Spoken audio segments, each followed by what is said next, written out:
My grandfather would always answer the phone by saying 54,082 in a gruff Lancastrian voice. As a result, that number is still embedded in my memory more than 20 years after I last called it. Conversely, I've got no idea what my girlfriend's phone number is because I don't need to know.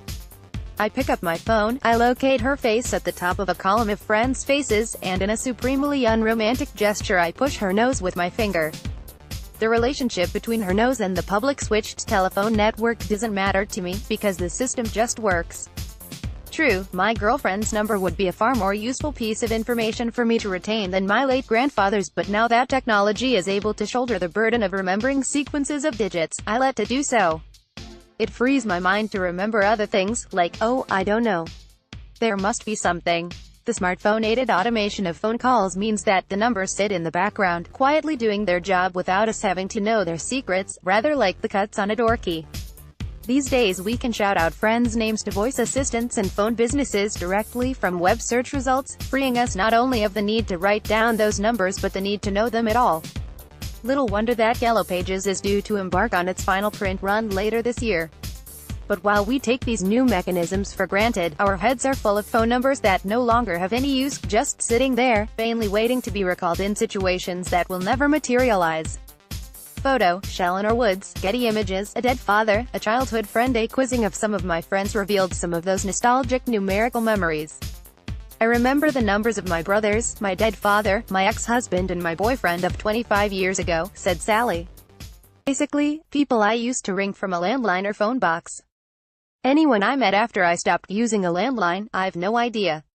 John confessed to remembering the home phone numbers of his 5 best friends from school, despite not having rung those numbers for 30 years, while Fi holds a special place in her head for the number of her sister's exes-in-laws.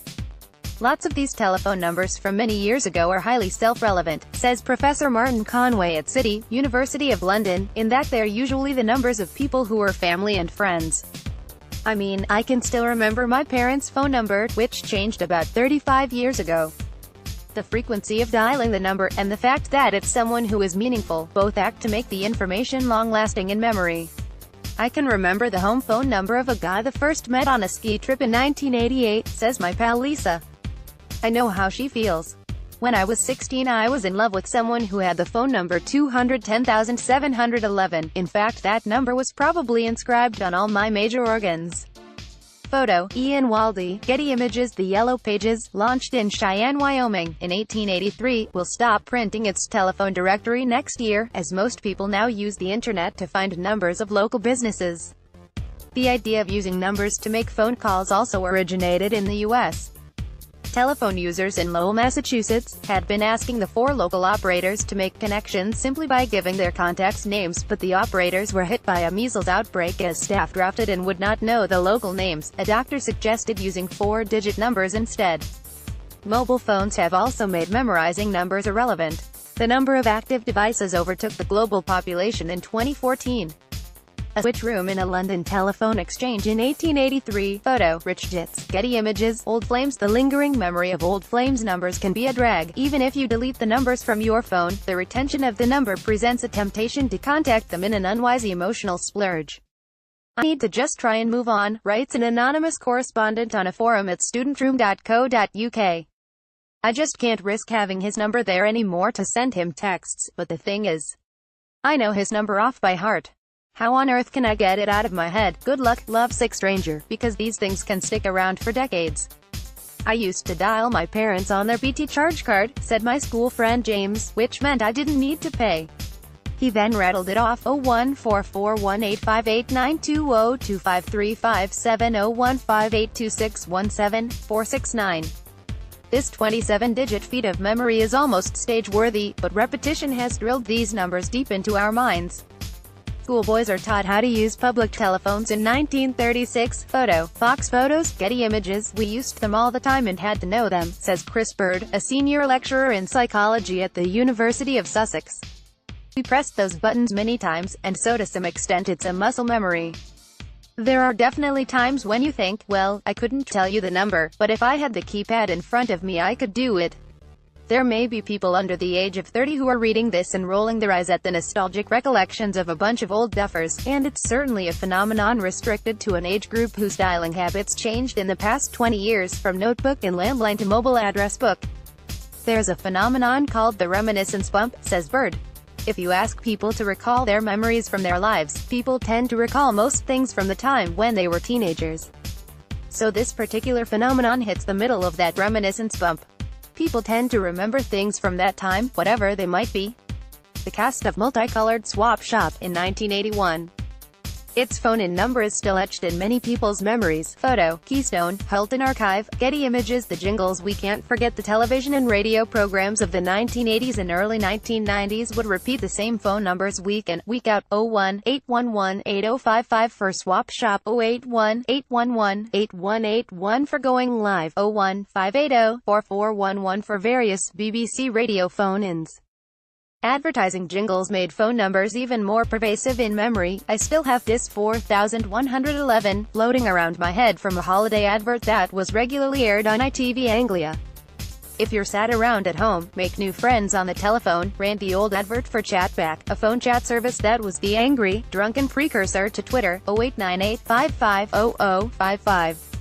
By the early 1990s, the number in the jingle had changed to 0891-50-50-50, backed with an acid house soundtrack.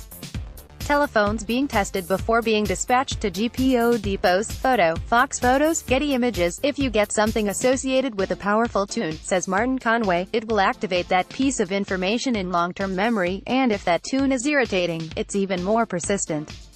Both Chatback numbers are still prominent in my head, and both as useless to me as they were in 1992, although not as useless as the numbers retained by my friends Al, Evening Standard Classifieds, 353-5000, and Gareth Raffos Chippy, 600-1066. I could recite the phone number of every single bank in the city, says another pal, Tim.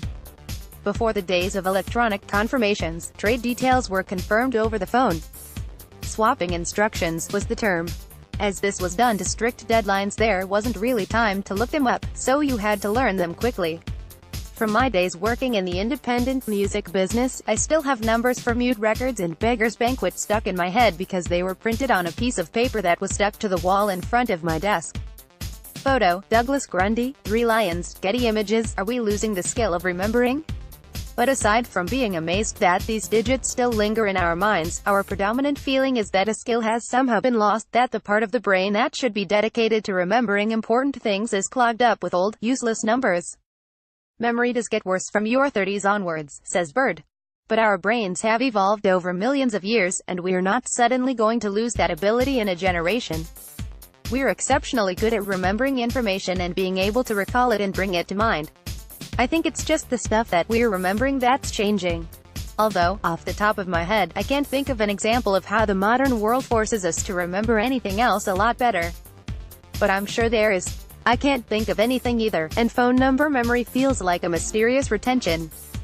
Photo, George Marks, Retrophile, Getty Images. Psychologists distinguish between memory that's declarative, stuff such as facts that you can recall, and procedural, stuff such as tying a shoelace that you know but aren't sure how. Phone numbers belong in the latter category, and they stick in our heads in the same way that our car driving abilities do. But maybe our procedural memory isn't exercised quite as much as it should be, and maybe, if only to reassure ourselves, we should flex that muscle once again. When I started dating my girlfriend in 2009, says my friend Dan, I decided I would memorize the phone number for the first time in 20 years. I did it by just manually typing it in instead of using the button to call it. It took 3 weeks. Nearly 10 years later I still know it. Right. I will now make a pledge to learn my girlfriend's phone number.